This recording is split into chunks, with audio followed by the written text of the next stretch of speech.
Bismillahirrahmanirrahim. Assalamualaikum warahmatullahi wabarakatuh. Puji syukur kepada Allah Subhanahu wa taala yang telah melimpahkan nikmat dan nikmat sempat juga agar kita bisa berkumpul pada forum ini tanpa ada suatu hal. Yang terhormat Bapak Banu Setiadi sebagai dosen pengampu mata kuliah kewirausahaan, dan tak lupa teman-teman yang saya banggakan. Perkenalkan, nama saya Wakil Dasabila. Ada dua lagi teman saya, yaitu Benny Setiarini dan Iva Nur Zakia. Saya akan membacakan bagian materi yang pertama, yaitu adalah analisis SWOT dan analisis 5W1H yang akan dipaparkan oleh saudari Benny Setiarini. Selanjutnya ada saya sendiri, Wakil Dasabila, yang akan memaparkan testimoni dan wawancara entrepreneur. Kemudian yang terakhir ada Eva Nur Zakia yang akan memaparkan tentang investasi dan BEP. Selanjutnya akan dibawakan oleh saudari Benny Setiarini. Bagian pertama adalah analisis SWOT. SWOT sendiri merupakan singkatan dari strength, weakness, opportunity, dan threat. Analisis SWOT digunakan untuk mempermudah dalam merancang strategi untuk menentukan keunggulan, kelemahan, peluang, serta ancaman dalam kegiatan wirausaha. Nah, pada poin pertama yaitu strength atau kekuatan, kami memiliki 4 kekuatan. Yang pertama adalah produk tahan lama. Produk yang kami produksi ini adalah makanan ringan atau cemilan yang berupa keripik kering dengan bermacam varian rasa, seperti jagung bakar dan pedas manis. Dikarenakan produk kami ini berupa keripik kering, maka produk kami bisa bertahan 4 hingga 5 hari setelah hari produksi. Yang kedua, alat dan bahan mudah didapatkan, serta bahan digunakan secara maksimal. Bahan utama dari produk kami yaitu kulit lumpia. Kulit lumpia ini mudah didapatkan di pasar tradisional maupun swalayan, dan dalam proses produksinya, bahan-bahannya pun dapat digunakan secara maksimal atau tanpa sisa. Untuk alat produksinya juga mudah didapatkan, seperti wajan, talenan, serok, dan lainnya. Yang ketiga, harga bersahabat. Dalam hal ini, kami tidak menarifkan harga yang tinggi, karena target pemasaran kami adalah mahasiswa, maka kami sesuaikan dengan kantong mereka. Dan yang terakhir adalah jumlah sumber daya manusia cukup. Untuk ini kami tidak kekurangan sumber daya manusia. Selanjutnya adalah poin kedua, yaitu weakness atau kelemahan. Di sini kami memiliki beberapa kelemahan. Yang pertama, kurangnya pengalaman produksi. Kami bertiga sama-sama kurang memiliki pengalaman dalam bidang wirausaha, sehingga terkadang kami memiliki kesulitan dalam melakukan produksi ini. Tidak hanya kekurangan pengalaman, kami bertiga juga kurang memiliki channel pemasaran, sehingga kami mengalami kesulitan dalam proses pemasaran. Selanjutnya, poin ketiga yaitu opportunity atau peluang. Dalam memproduksi kurikulum ini, kami melihat beberapa peluang, yaitu diminati banyak orang. Cemilan merupakan makanan ringan yang diminati oleh banyak orang, baik ketika sedang mengerjakan tugas ataupun sedang bersantai. Oleh karena itu, kami membuat makanan ringan yang simpel dan tentunya berkualitas serta memiliki rasa yang enak dan gurih. Yang kedua, bahan baku mudah didapat. Nah, untuk bahan bakunya sendiri, kami mengambil kulit lumpia sebagai bahan baku utamanya karena kulit lumpia mudah didapatkan. Selanjutnya, poin threat atau ancaman. Dalam hal ini, kami memiliki beberapa ancaman. Yang pertama adalah banyak pesaing. Untuk proses pemasaran, tentunya kami memiliki ancaman berupa banyaknya pesaing, karena target pemasaran kami adalah kantin kejujuran dan warung kecil, maka tidak dipungkiri bahwa produk kami akan bersaing ketat dengan produk-produk yang dijual oleh penjual lain. Ditambah lagi pada saat situasi ini, adanya tugas kewirausahaan, maka banyaknya mahasiswa lain juga ikut berjualan di kantin kejujuran. Yang terakhir adalah keinginan konsumen bervariasi. Ancaman kami juga berupa keinginan konsumen, karena dalam hal ini tidak semua konsumen menyukai cemilan atau makanan ringan. Bisa saja konsumen menginginkan makanan yang lebih bervariasi. Selain itu, ada juga keinginan konsumen dalam hal varian rasa yang lain, karena produk kami hanya menyediakan rasa jagung bakar dan pedas manis. Dengan kekuatan yang kami miliki, akan mendukung dalam memaksimalkan peluang yang ada, karena produk kami memiliki ketahanan yang cukup lama dan mudahnya memperoleh bahan untuk produksi yang menjadikan stok produk dapat tetap terjaga, sehingga dapat menutup apabila terjadi tingginya permintaan. Selain itu, dengan kekuatan yang kami miliki dapat menutup ancaman jika situasi sudah banyak produk yang hampir serupa, maka kami melakukannya dengan cara menekan harga sehingga akan memikat konsumen. Selanjutnya, dikarenakan ada kekuatan, tentunya ada kelemahan atau weakness. Kelemahan yang kami miliki berdampak pada kurangnya memaksimalkan peluang yang ada jika produk cemilan memiliki banyak peminat, namun kurangnya promosi dan channel yang ada, sehingga produk menjadi kurang populer, serta akan berdampak pada pemasaran yang hanya dapat dilakukan di area sekitar tempat tinggal. Selain itu, dengan adanya kelemahan kami berupa kurangnya pengalaman, maka kami mengatasinya dengan cara berlatih memproduksi produk ketika ada waktu luang dengan mengikuti panduan dari YouTube. Selain itu, banyaknya keinginan konsumen yang bervariasi membuat kami termotivasi untuk membuat varian rasa produk kami menjadi lebih menarik lagi. Selanjutnya adalah analisis 5W plus 1H. Tentunya sudah diketahui bahwa 5W plus 1H terdiri dari what, who, where, when, why, and how. Nah, pada poin what, kami mengambil pertanyaan, apa yang akan dilakukan dalam usaha ini? Yang akan kami lakukan dalam usaha ini adalah membuat produk kurikulum. Produk kurikulum merupakan makanan ringan atau cemilan berupa keripik kering yang memiliki varian rasa seperti jagung bakar dan pedas manis. Nama kurikulum sendiri kami ambil dari kata keripik kulit lumpia karena bahan bakunya adalah kulit lumpia. Selanjutnya pada poin who, kami ngambil pertanyaan, siapa yang akan menjadi konsumen? Nah, yang akan menjadi konsumen adalah mahasiswa, anak-anak, serta segala kalangan. Poin selanjutnya adalah where.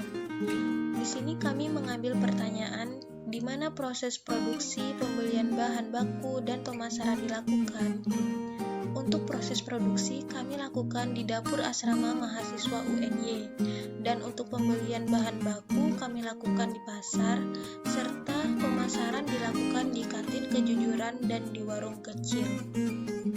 Poin selanjutnya adalah when. Di sini kami mengambil pertanyaan, kapan pembuatan produk dilakukan? Pembuatan produk ini dilakukan setiap hari Minggu. Kemudian pada poin why, kami mengambil pertanyaan, mengapa Anda memilih produk ini? Kami memilih produk ini karena penggunaan waktu yang efektif, bahan yang mudah didapatkan, dan banyak diminati konsumen. Dan yang terakhir adalah how. Di sini kami mengambil pertanyaan, bagaimana usaha ini dilakukan? Usaha ini dilakukan dengan cara kami melakukan pemasaran di warung kecil dahulu. Apabila banyak yang meminati, maka kami akan memperluas penjualan. Kami sudah melakukan sekali produksi dan kami sudah melakukan uji coba dengan menjualnya. Kemudian kami meminta beberapa konsumen untuk memberikan respon. Dari yang paling kiri terdapat respon baik dan juga beberapa kritik. Yang berada di tengah respon baik, yang sebelah kiri respon baik pula. Dimulai dari testimoni yang paling kiri. Terdapat saran, yaitu keripik yang kami buat masih agak banyak minyak, mungkin karena kurangnya penyaringan agar lebih hilang minyaknya. Kemudian yang di tengah cukup mengenakan karena produk kami sudah mulai bisa dirasa kriuknya. Itu merupakan poin plus dari kami. Selanjutnya ada keripiknya enak kata customer kami, namun porsinya yang ya hanya sedikit, dan kami bisa memaklumi karena memang kami masih belajar. Mungkin kedepannya kami akan bisa lebih baik lagi agar konsumen bisa lebih puas akan produk-produk kami.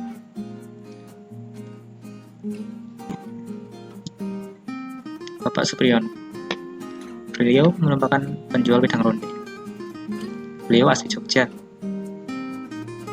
Beliau meneruskan usaha yang dilakukan oleh keluarganya turun-temurun, yang hingga kini beliau pegang. Wedang ronde ini berdiri sejak tahun 1984, berlokasi di Jalan Gayam, Yogyakarta, dekat lampu merah, yang dari sini ke barat sebelum lampu merah. Biasanya beliau berjualan dari jam 5 hingga jam 12 malam. Beliau biasa membeli bahan-bahan wedang ronde pada pagi hari, kemudian dipersilakan jam 8 hingga jam 11 siang. Setelah itu, beliau meraciknya hingga dijual pada jam 5 sore. Penghasilan beliau tergantung hari dan cuaca. Hari libur, profit yang didapat beliau lebih tinggi, dikarenakan banyak pembeli yang merupakan pelanggan ataupun orang di sekitar membeli di tempat beliau. Namun, hujan sebagai kendala tak dapat dipungkiri. Kemungkinan air masuk ke dalam bahan-bahan yang dia siapkan sangat besar, sehingga beliau harus menutupnya dan tidak dapat berjualan lagi. Harga per porsi cukup kompetitif, 8.000. Ada 2 varian, ada hangat dan juga ada dingin. Beliau masih memegang bahan-bahan yang masih awet, namun tetap saja alami, tanpa pemanis buatan dan tanpa pewarna buatan. Bahan-bahan yang kami tanyakan berupa jahe, kolang-kaling, roti, dan kelapa, dan masih beberapa banyak bahan-bahan lain. Beberapa komponen bisa bertahan hingga 5 hari, namun ada juga yang hanya sehari. Yang 5 hari seperti jahe dan kolang-kaling, namun roti dan kelapa perlu dibeli setiap hari. Beliau berjualan kadang untung, kadang juga rugi. Itu memang penjualan. Kata beliau, ini adalah bisnis ya mas, tetap ada ruginya, tetap ada untungnya. Kadang rugi banyak, kadang juga nggak untung sama sekali, bahkan rugi. Selanjutnya yaitu adalah investasi alat. Di sini peralatan kerja kami menggunakan wajan, spatula, kompor, tabung gas 3 kg, serok untuk peralatan menggoreng keripik. Nah, selanjutnya yaitu baskom. Kami gunakan baskom untuk menaruh keripik yang sudah kami goreng dan untuk mencampurkannya dengan penyedap rasa. Kemudian ada pisau, talenan, piring, gunting yang digunakan dalam pengolahan pembuatan keripik. Nah, selanjutnya ada bahan. Pada kebutuhan bahan baku, yang pertama yaitu kulit lumpia sebagai bahan pokok keripik kami. Di sini kami menggunakan 5 bungkus kulit lumpia dalam sekali produksi. Kemudian ada tepung terigu, kami gunakan untuk merekatkan kulit lumpia. Selanjutnya ada minyak, digunakan untuk menggoreng. Penyedap rasa sebagai penyedap rasa keripik, dan air. Nah, untuk kebutuhan bahan pembantu, kami menggunakan plastik sebagai wadah kulit lumpia yang sudah kami goreng menjadi keripik, dan lilin, kemudian gas. Nah, selanjutnya yaitu menghitung harga jual. Di sini, biaya bahan baku per produksi totalnya yaitu 47.750. Kemudian biaya bahan baku per produksi yaitu 5.645.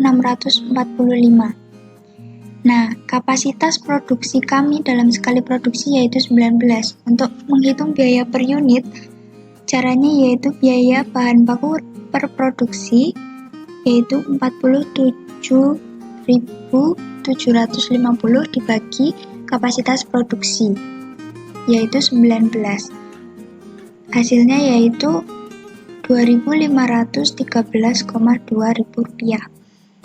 Nah, selanjutnya yaitu biaya bahan baku per produksi, totalnya yaitu 5.645 dibagi kapasitas produk yaitu 19 dan hasil per unit yaitu Rp 297,1 rupiah. Sehingga total biaya operasi per produksi yaitu 53.395 dengan harga per unitnya yaitu Rp2.810,3 rupiah. Nah, selanjutnya yaitu BEP. Kami mengambil keuntungan 42%. Cara menghitungnya yaitu harga jual produk per unit yaitu Rp2.810,3 ditambah 42% dari harga jual produk per unit yaitu Rp1.188,7 sehingga harganya kami bulatkan menjadi Rp4.000. Dan harga sekali produksi yaitu 4.000 dikali 19 sehingga yang kami dapatkan yaitu Rp76.000. Kemudian BEP-nya biaya investasi dibagi harga jual dikurangi biaya variabel. Biaya investasi ini merupakan biaya investasi alat yaitu Rp315.000 dibagi dengan 1.190 sama dengan 265 bungkus sehingga titik impas produksi agar kita kembali modal kita harus membuat 265 bungkus. Sekian dan terima kasih. Tadi presentasi dari kami. Bila ada kekurangan kami mohon maaf. Bila ada kelebihan silakan dikembalikan. Wassalamualaikum warahmatullahi wabarakatuh.